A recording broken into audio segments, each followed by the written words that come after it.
ಕೈ ಬಿಡೇನು, ಕೈ ಬಿಡೇನು, ಆ ಮಾತು ಹೇಳಿದ ನನ್ನ ತಾ ಹೇಳಿದ ನಲ್ಲವೇ. ನಾ ಕೈ ಬಿಡೇನು,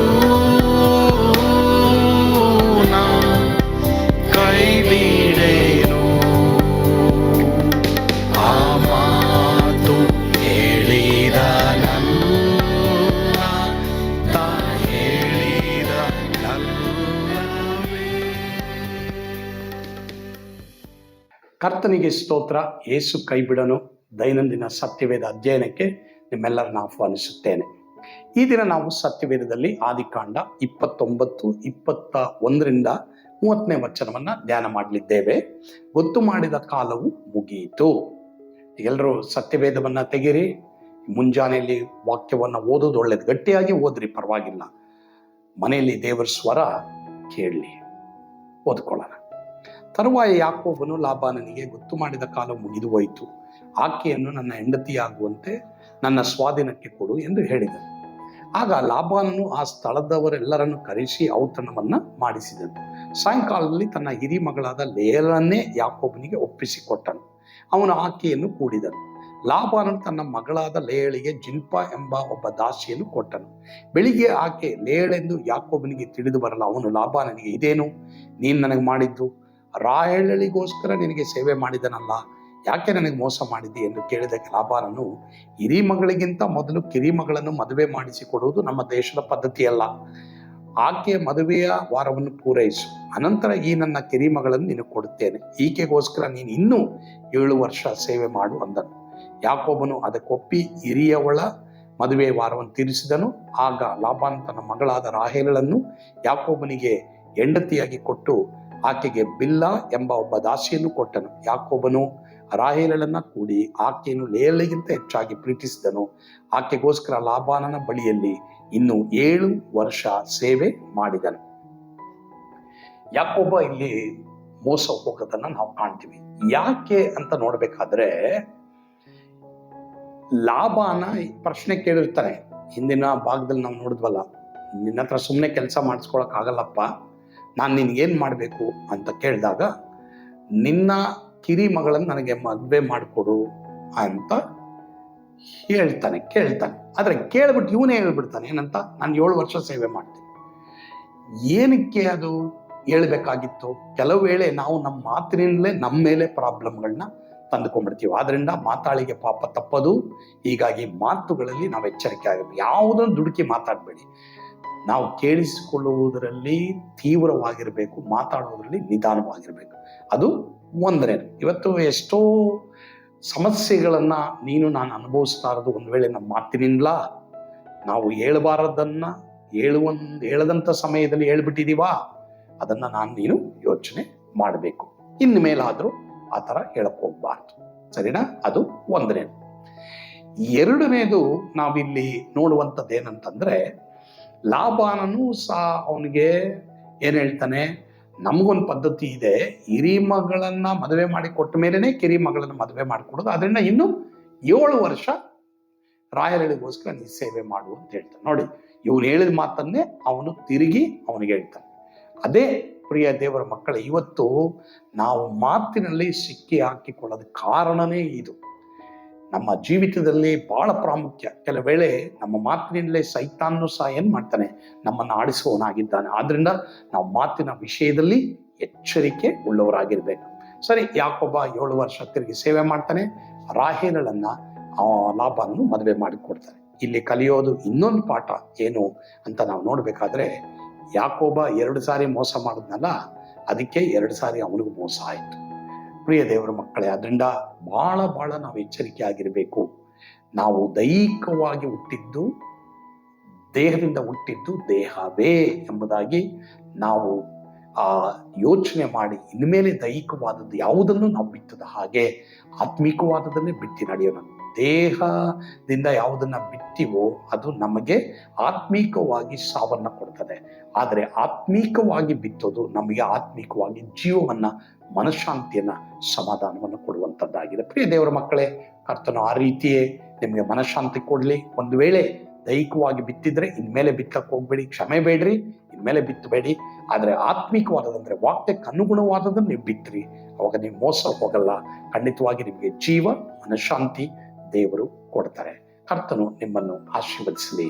ಆಮೇಲೆ ಪರಮ ಪ್ರೀತಿಯುಳ್ಳ ತಂದೆ ಆದ ದೇವರೇ, ಈ ದಿನ ದೇವರೇ ಅನೇಕರು ಅನೇಕ ಕಾರ್ಯಗಳಲ್ಲಿ ಮೋಸ ಹೋಗಿದ್ದಾರೆ. ಇದಕ್ಕೆ ಕಾರಣ ನಮ್ಮ ಮಾತುಗಳು. ಮಾತಿನ ವಿಷಯದಲ್ಲಿ ನಾವು ಎಚ್ಚರಿಕೆ ಆಗಲಿಕ್ಕೆ ಅವನ ಕೃಪೆ ಕೊಡಪ್ಪ.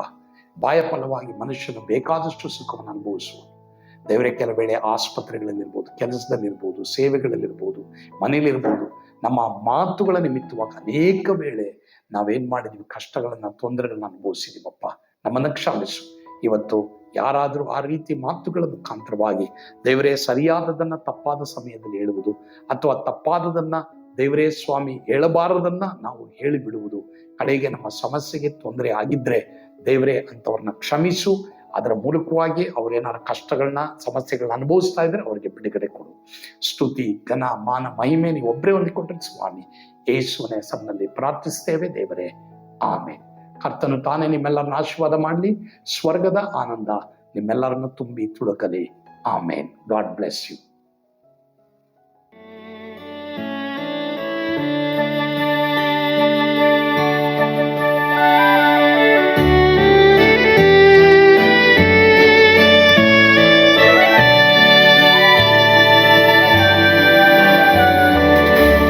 ಎಂತ ಅದ್ಭುತವಾದ ದಿನ, ನಾನೆಂದಿಗೂ ಮರೆಯೇನು.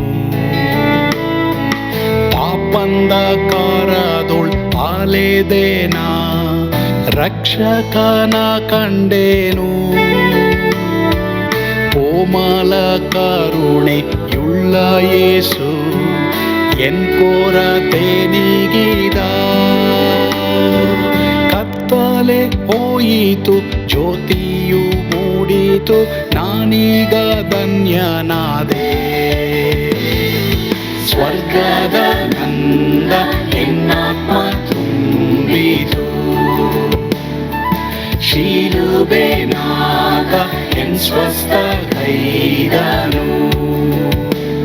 ಎನ್ ಪಾಪ ತೋಳೆದ, ಈರುಳ ದಿನಕ್ಕೆ ತಿರುಗಿದ.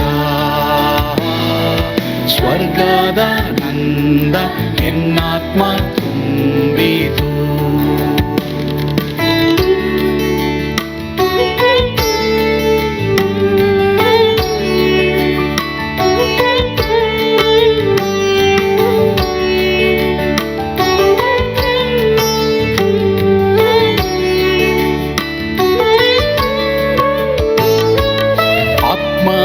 ನೂತನ ಜನ್ಮದಿಂದ ದೇವಪುತ್ರನಾದೇನು.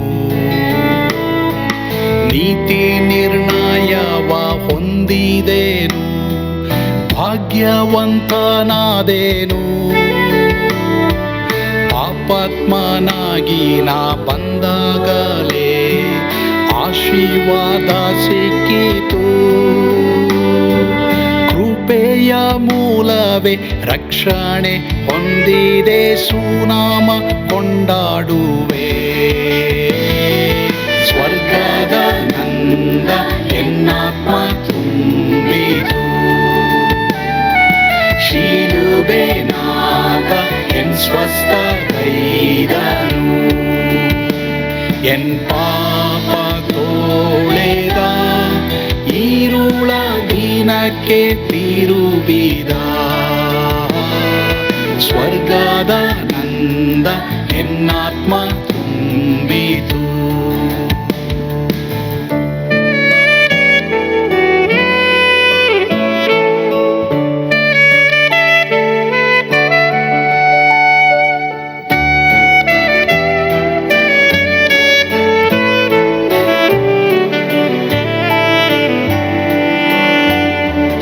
ಅನಂತ ನಿರೀಕ್ಷೆ ಏನಾಗಿದೆ, ಕಾಲವು ತೀರಲಾಗಿ ಸ್ವರ್ಗದ ಭವ್ಯ ಬಿಡಾರದಲ್ಲಿ ನಿತ್ಯವಾಗಿ ಇರುವೆ. ಶಿಲುಬೆ ನನಗೆ ಆಶ್ರಯವೇ, ನಂಬಿಕೆಗಾಧಾರವೇ. ನಿತ್ಯ ಐಶ್ವರ್ಯವ ದಿವ್ಯಾಶೀರ್ವಾದವ ಕರ್ತ ಇವನೇ ನಗೆ. ಸ್ವರ್ಗದ ನಂದ ಎನ್ನಾತ್ಮ ತುಂಬಿತು, ಶಿಲುಬೆ ನಾದ ಎನ್ ಸ್ವಸ್ಥ ಗೈದನು. ಎನ್ ಪಾಪ ತೋಳೆದ, ಈರುಳ ದಿನಕ್ಕೆ ತಿರುವಿದ.